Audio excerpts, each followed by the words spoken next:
بسم الله الرحمن الرحيم. الرحمن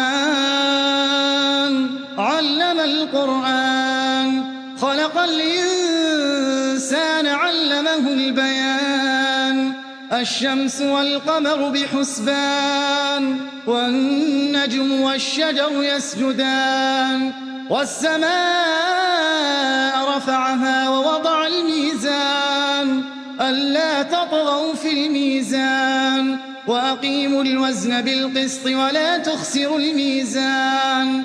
والأرض وضعها للأنام فيها فاكهة والنخل ذات الأكمام والحب ذو العصف والريحان. فبأي آلاء ربكما تكذبان؟ خلق الإنسان من صلصال كالفخار وخلق الجان من مارج من نار. فبأي آلاء ربكما تكذبان؟ رب المشرقين ورب المغربين. فبأي آلاء ربكما تكذبان؟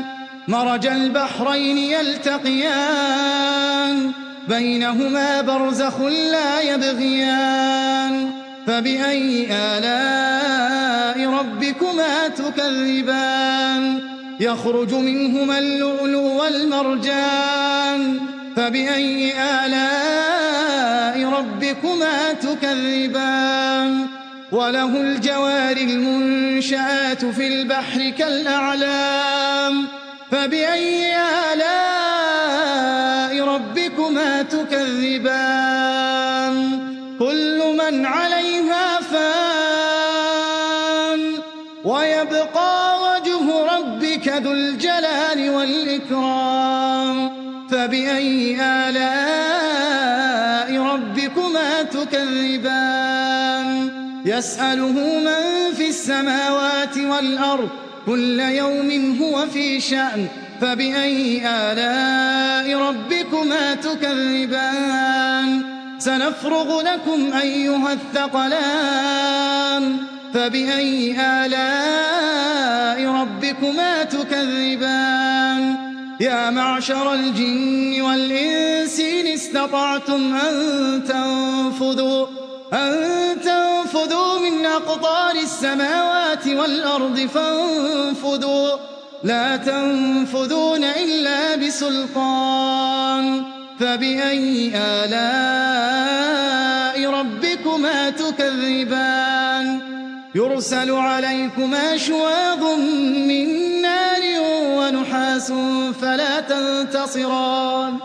فبأي آلاء ربكما تكذبان؟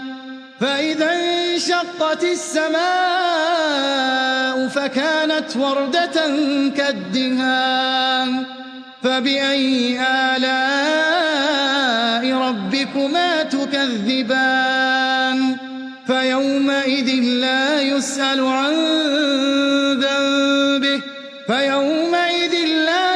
عن ذنبه إنس ولا جان.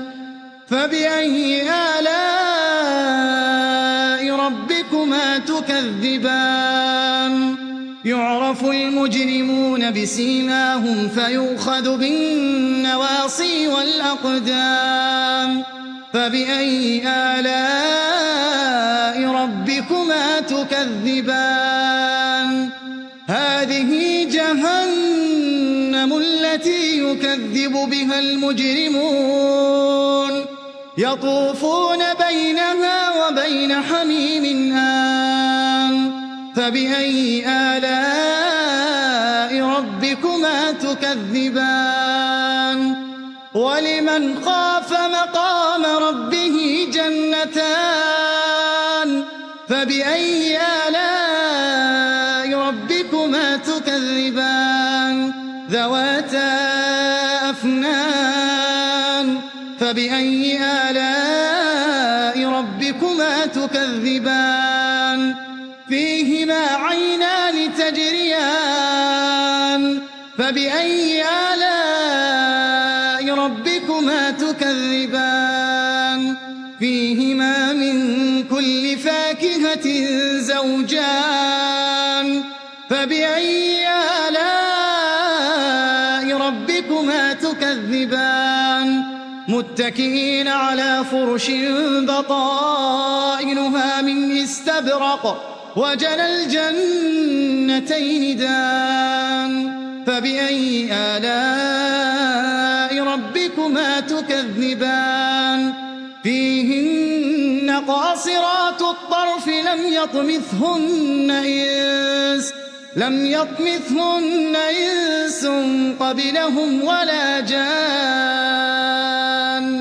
فبأي آلاء ربكما تكذبان كأنهن الياقوت والمرجان فبأي آلاء ربكما تكذبان هل جزاء الإحسان إلا الإحسان فبأي آلاء ربكما تكذبان ومن دونهما جنتان فبأي آلاء ربكما تكذبان مدهامتان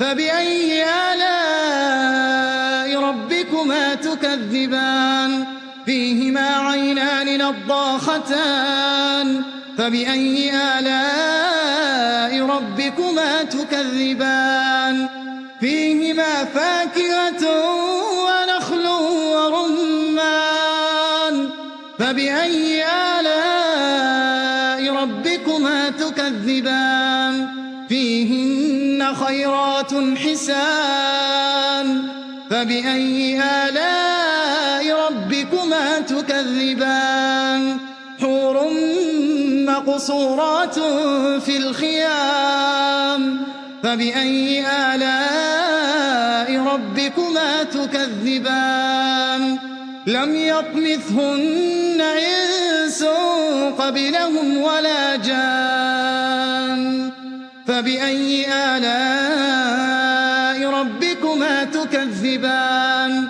متكئين على رفرف خضر وعبقري حسان فبأي آلاء ربكما تكذبان تبارك اسم ربك ذي الجلال والإكرام